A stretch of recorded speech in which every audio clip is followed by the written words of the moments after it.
Hey everybody, Howard here with Misty Mountain Hop from Led Zeppelin's fourth album, a true classic, of course.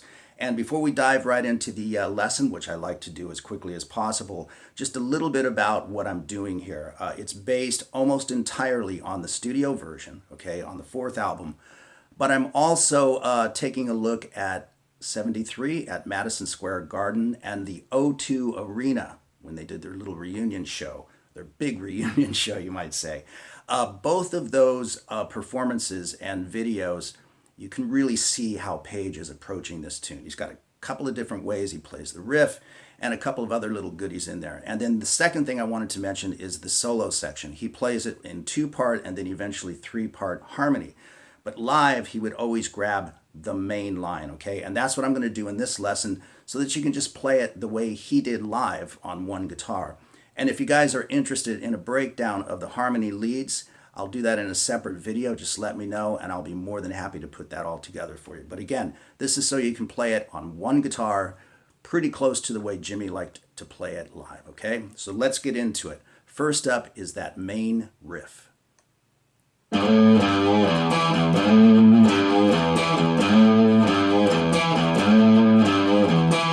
Now that's the way that he generally played it most of the time. For instance, again, if you watch the O2 Arena, he plays it like that a lot. Sometimes they'll do a variation like a hammer-on, so feel free to do that. But he also plays it like this.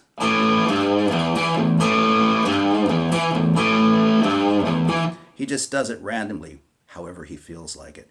And especially on the 73 live performance, he sometimes did this.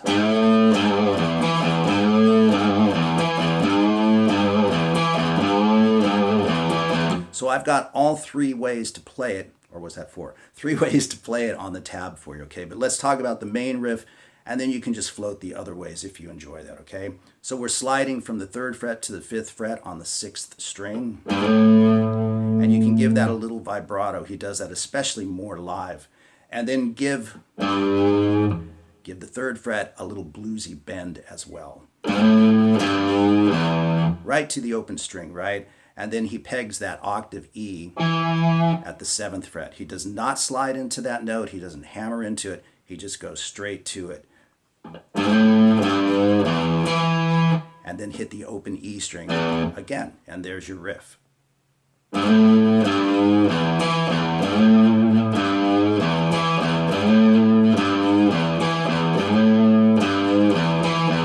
And no matter which version you choose to play or how randomly you decide to do it, it's always that right there at the tail end of it.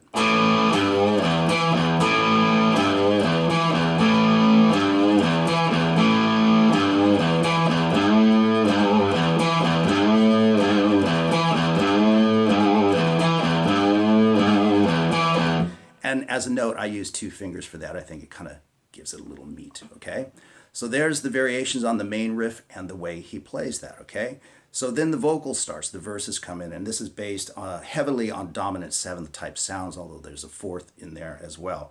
So first of all, the fingerings, 5th fret on the D string, 6th fret on the G string. And then what I do is I use both of these fingers to play 7 and 7 on those same 2 strings, but you can also just use a bar if you want to. I just happen to like playing it that way. So we play that, and then we move this dominant 7th shape down a half step to 4 and 5. So we have...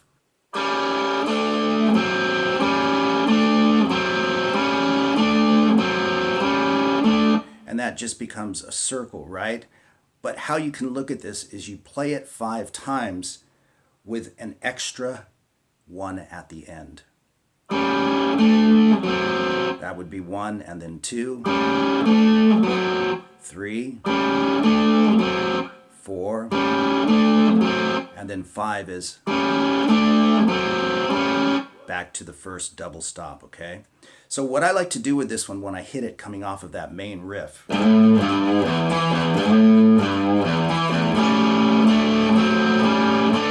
I hit that open A string to really bring out that 7th chord, and then I let that ring through the remainder of it. I think that sounds really nice and full, particularly if you're playing it on your own.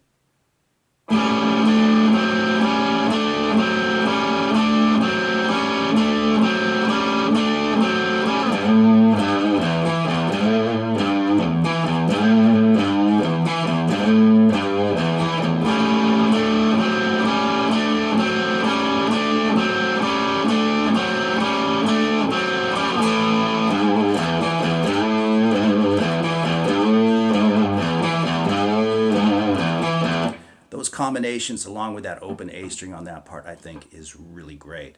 And then we move to the turnaround, and I'll talk about this a little bit as well, the studio version versus kind of the stuff that he plays live. But anyway, it's pretty simple. It's just based on a D chord to a G chord, and then back to the riff, right? On the studio recording, it's doubled on the keyboard. You know, the guitar and the keyboard are kind of moshed together here. But basically, it sounds like Jimmy is simply arpeggiating the chords.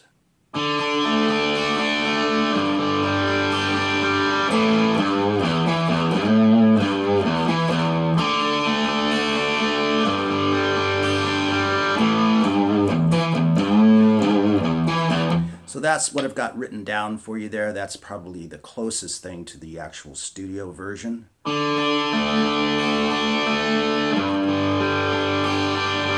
And then back to the riff, of course.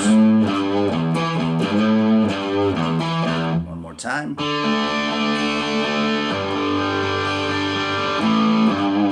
And you can mix that up. You don't have to play it exactly like that. Live, sometimes he would just hit the chord and play double stops and stuff like that. Or he'd play like, come up and play a high D chord, then G.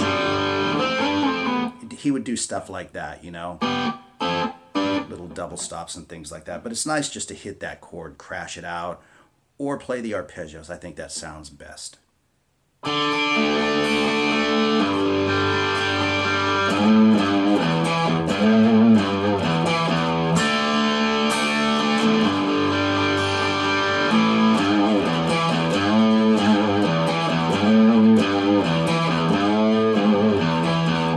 Now, that takes care of the basic guitar parts, except before we go to the solo, he's got a cool thing that he does at the end.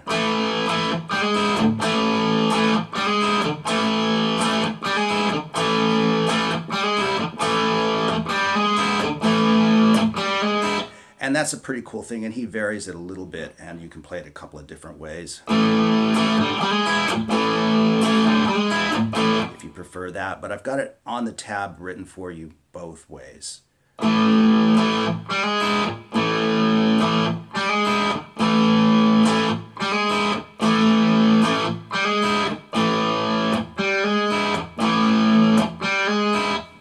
if you want, you can play it this way instead of the hammer on being the open G string to the first fret and then the open E. You can slide it if you want from 5 to 6 on the D string and play that E at the 5th fret on your B string. It sounds a little bit chunkier, but I'm guessing I've seen him play it on those two performances I mentioned, and he definitely plays it down here.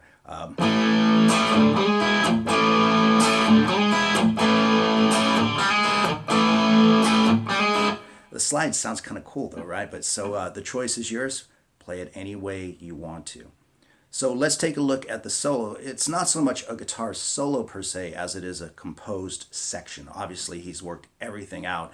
And as I said on the studio recording, he's got 2 and then 3-part harmony on this. I will be glad to put that all together for you in a separate lesson if you'd like. But this is focusing once again on the main guitar part and the part that Jimmy chose when he played it live, okay? So let's dive into it. So, first of all, how they go into the solo. They go into the solo off of the D to the G thing, right? And they land an E power chord. Then the solo starts.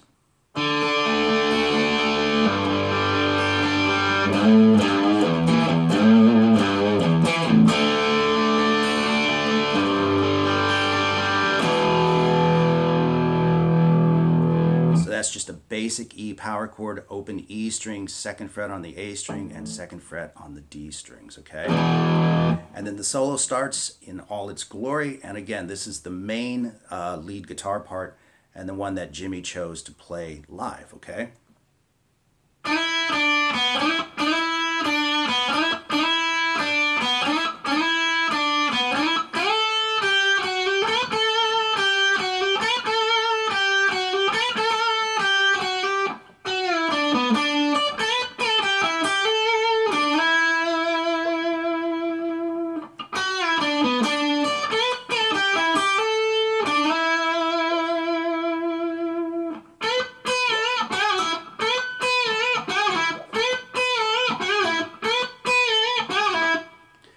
that last lick is a real pain. All right, so as you can see, it's pretty slippery, it's pretty cool, and it's pretty fun, and that is the main guitar part and the way he generally approached it live, okay? So let's just go through the solo bit by bit, lick by lick, and lay it all out for you. So the first few lines are all played basically on that B string, right? So I'm sliding 3 to 5, back to 3, open, and then do a long slide if you can, sort of from the first fret more or less, right? But just wherever you grab it.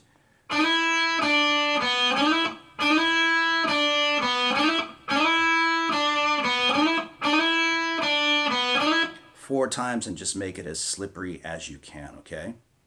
And from there we slide to the 10th fret on the B string once again, and again you're sliding from basically wherever you happen to be, right? So you can see that I played 10, 8, and then slide from 7 to 8. Then we have a full step bend, and don't release that bend, okay? You don't want to hear it fall, so you want to choke it off with your pick, however you choose to do it. And make sure you're fully released before you pick the string again. So you get this. You don't want to hear, right? So we have.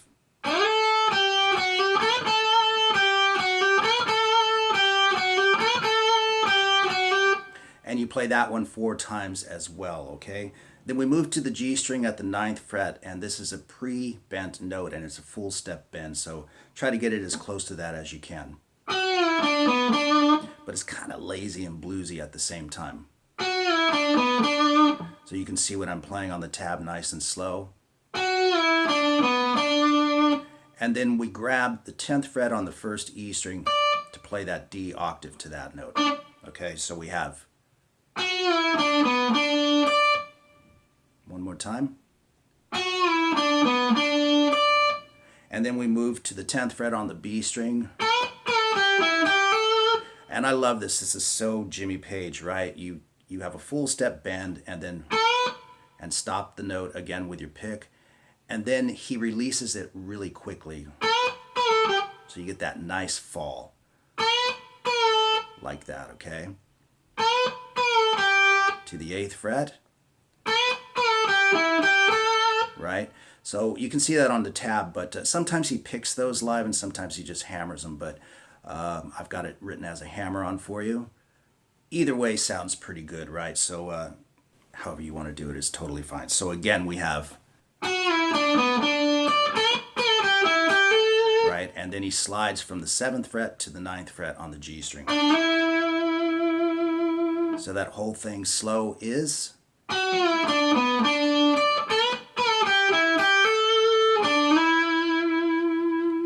And of course he plays that twice.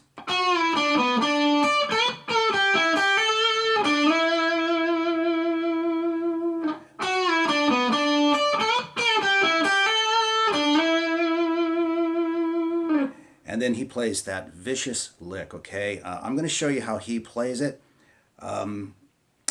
It's pretty tricky in a way.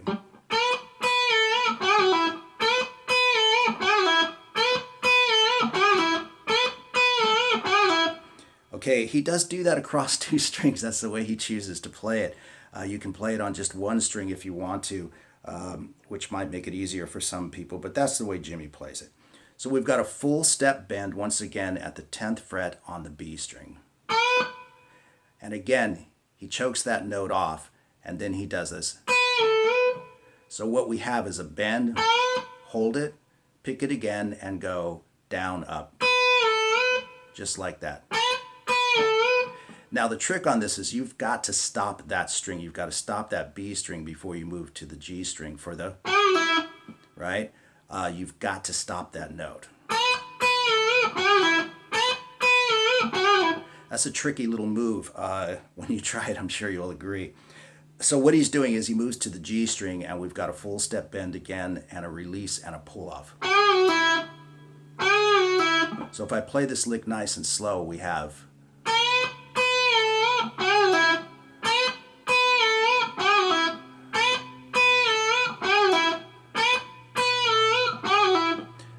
That's a tricky lick. I keep saying that, but it's true. If you want, you can play it all on one string. Just move down to the 7th fret on the B string and replace the G string with that.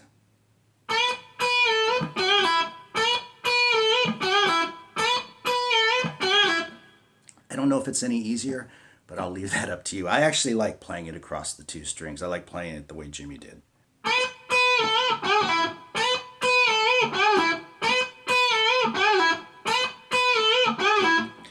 It is tricky, but it's there. And then, of course, you're just right back into the tune.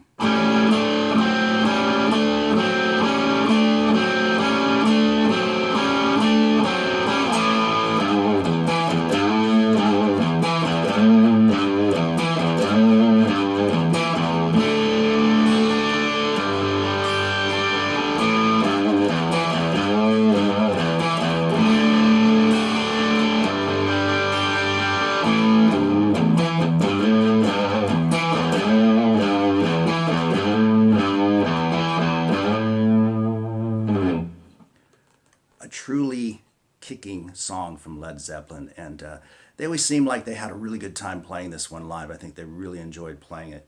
You can see that in early footage all the way straight through to the O2 Arena. I think they really loved playing this song. As a little side note at the end here, there's about 30 seconds into the song, and I'm referring to the O2 Arena version of this, right? But they used to do this live earlier on as well. Crowds of people sitting on the grass with flowers in their hair, right? They would play it like this.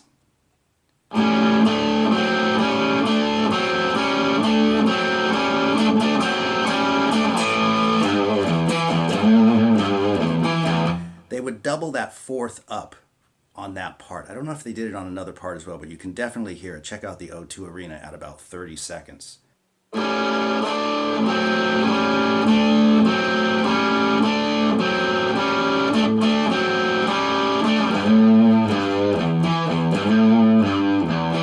And in fact, when they do it, you can see Jimmy Page look over at, I don't know if it's Robert Plant or probably John Paul Jones, with this big grin on his face, like they kind of copped it at the same time. It's pretty cool if you want to check that out.